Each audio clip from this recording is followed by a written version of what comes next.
മുന്നേ സൂചിപ്പിക്കപ്പെടുകയുണ്ട്. ഇന്ന് നമുക്കറിയാം നമ്മുടെ സമൂഹത്തിൽ ഒട്ടേറെ കാര്യങ്ങൾ ചെയ്യുവാൻ പ്രാപ്തരായ ആൾക്കാരാണ് നമ്മുടെ ഈ വക്കത്തല നായർ സഭ.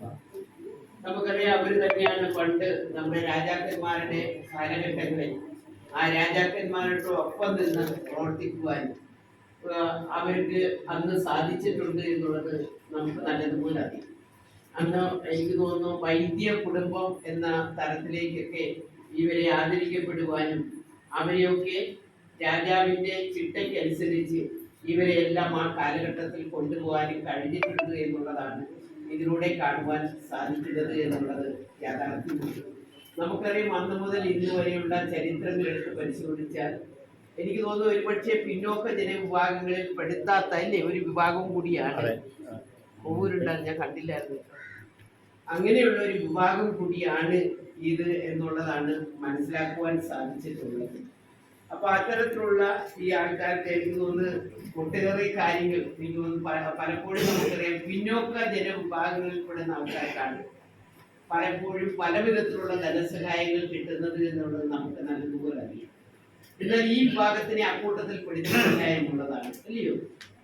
അങ്ങനെയൊന്നുണ്ട്. അപ്പൊ അത് ഞാനിവിടെ എടുത്തു ചോദിച്ചത് മാത്രമേ ഉള്ളൂ, ആ വിഭാഗത്തിൽ പെടുന്നതല്ല. അപ്പൊ എനിക്ക് തോന്നി ഈ രാജകുടുംബവുമായിട്ട് പണ്ടേ ഇങ്ങനെ മുന്നോട്ട് പോകുന്നത് കൊണ്ടായിരിക്കും ഒരുപക്ഷെ അങ്ങനെ നമുക്ക് നമ്മുടെ ആ വിഭാഗങ്ങളിൽ പെടുന്നത്. എന്നാൽ ഈഴവർ ഉൾപ്പെടെയുള്ള ആൾക്കാർ നമുക്കറിയാം പിന്നോക്ക ജനവിഭാഗം പലപ്പോഴും അവർക്കൊക്കെ പല ആനുകൂല്യങ്ങൾ കിട്ടിയിട്ടുണ്ട് എന്നുള്ളതിന്റെ യാഥാർത്ഥ്യം. പക്ഷെ അതൊക്കെ നമുക്കറിയാം കൂട്ടായ നിലയിൽ നിന്നുകൊണ്ട് ഒരു മാസമായിട്ടുള്ള മെമ്മോറാണ്ടങ്ങളൊക്കെ നമ്മൾ പലപ്പോഴും ഗവൺമെന്റിലായാലും നമുക്ക് അർഹതപ്പെട്ടെടുത്തായാലും അങ്ങനെയൊക്കെ കൊടുത്തെങ്കിൽ മാത്രമേ ഒരുപാട് മാറ്റങ്ങൾ നമുക്ക് ആ മേഖലയിൽ കൊണ്ടുവരുവാൻ സാധിക്കും. അതുപോലെ തന്നെ നല്ല പഠിച്ചു നിൽക്കുന്ന ഒട്ടേറെ ആൾക്കാർ നമുക്കറിയാം ഈ വിഭാഗങ്ങളിൽ ഉണ്ട് എന്നുള്ളതാണ്. അവർക്കൊക്കെ അർഹമായ സ്ഥാനമുണ്ടോ ഇല്ലയോ എന്നുള്ളതൊന്നും നമുക്കറിയാൻ പറ്റില്ല. യഥാർത്ഥത്തിൽ നിങ്ങൾ പറയുന്നെങ്കിൽ മാത്രമേ നമുക്ക് ഒരുപക്ഷെ അറിയാൻ സാധിക്കൂ. അപ്പൊ അതൊക്കെ നേടിയെടുക്കുവാൻ കഴിയത്തക്ക നിലയിൽ നമ്മുടെ സമുദായത്തെ നിങ്ങൾക്ക് വളർത്തിക്കൊണ്ടുവരുവാനും സമൂഹത്തിന്റെ ഇടയിലും രാഷ്ട്രീയ സാമൂഹിക സാംസ്കാരിക രംഗങ്ങളിലൊക്കെ തന്നെ മാറ്റങ്ങൾ വരുത്തിക്കൊണ്ട് അതിൻ്റെയൊക്കെ മുൻപന്തിയിൽ വരുവാൻ പറ്റാവുന്ന നിലയിലേക്ക് ഉയർന്ന മേഖലകളിലേക്കൊക്കെ കടന്നു കയറുവാനും ഒരുപക്ഷെ നിങ്ങളെ കൊണ്ട് കഴിയുക. ആ നിലയിലേക്ക് ഉയർന്നു വരുമ്പോൾ നമ്മുടെ സമുദായങ്ങളെ അതിപ്പോൾ നമ്മുടെ എന്ന് പറയുമ്പോൾ നമുക്കറിയാം വ്യത്യസ്ത തലങ്ങളിലുള്ള സമുദായങ്ങളുണ്ട്. എല്ലാവരും അവരവരുടെ സമുദായത്തെ വളർത്തിയെടുക്കുവാനാണ് പലപ്പോഴും നോക്കുന്നത്.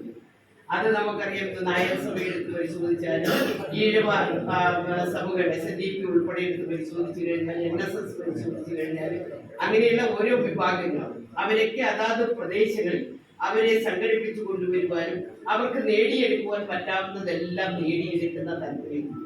പക്ഷെ ഇത് ഒരുപക്ഷെ നമ്മൾ അത്രയും കേൾക്കുന്ന ഒരു സഭയല്ല എന്നുള്ളത് നമുക്ക് നല്ലതുപോലെ വിളക്കത്തല എന്ന് പറയുമ്പോൾ തന്നെ അപൂർവമായി മാത്രമേ നമ്മൾ ഇത്തരത്തിലുള്ള സമുദായത്തെ കുറിച്ച് ഇങ്ങനത്തെ പേരുകളെ കുറിച്ച് പോലും നമ്മളെ ചർച്ച ചെയ്യുന്നത് എന്നുള്ളതാണ് എന്നെ സംബന്ധിച്ച് പറയുകയാണെന്നുണ്ടെങ്കിൽ മനസ്സിലാക്കുവാൻ കഴിയും.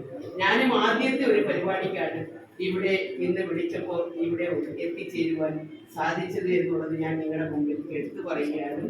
നമ്മുടെ ഈ സമുദായ ആചാര്യൻ കൂടിയായ ശ്രീ അപ്പാവു വൈദ്യൻ നമുക്കറിയാം അന്ന് കുടുംബാംഗങ്ങളോടൊപ്പം തന്നെ രാജകുടുംബത്തിൽ അവരോടൊപ്പം പോകുവാനും അവരുടെ പ്രവർത്തനങ്ങളിൽ മുഴുകുവാനും അവർ തന്നെ ഇവർക്ക് സ്ഥലം ഉൾപ്പെടെ കൊടുത്ത് ആദരിക്കപ്പെടുവാനും കൊട്ടാരത്തിൽ പ്രവേശിക്കുവാനും ഒക്കെയുള്ള അനുമതി അന്നേ കൊടുത്തത് കൊണ്ടാണ് ആ ഒരു വിഭാഗം ഈ തരത്തിലേക്ക് നമ്മുടെ സമുദായത്തിൽ കുറച്ചുകൂടി ഉന്നത നിലവാരം പുലർത്തത്തക്ക നിലയിൽ അവർ വന്നത് എന്നുള്ളതാണ് എനിക്ക് മനസ്സിലാക്കുവാൻ സാധിച്ചത്. അതുകൊണ്ട് കൂടുതൽ കാര്യങ്ങളിലേക്കൊന്നും തന്നെ ഞാൻ കടക്കുന്നില്ല. എന്നാൽ നമ്മുടെ സമൂഹത്തിലെ സാംസ്കാരിക രംഗങ്ങളിലെ സാമൂഹ്യ രംഗങ്ങളിലൊക്കെ നിറസാന്നിധ്യമായി പ്രവർത്തിക്കുന്ന ഒട്ടേറെ വ്യക്തികളുടെ ഉണ്ട് എന്നുള്ളത് മനസ്സിലാക്കുവാൻ സാധിച്ചിട്ടുണ്ട്. അത്തരം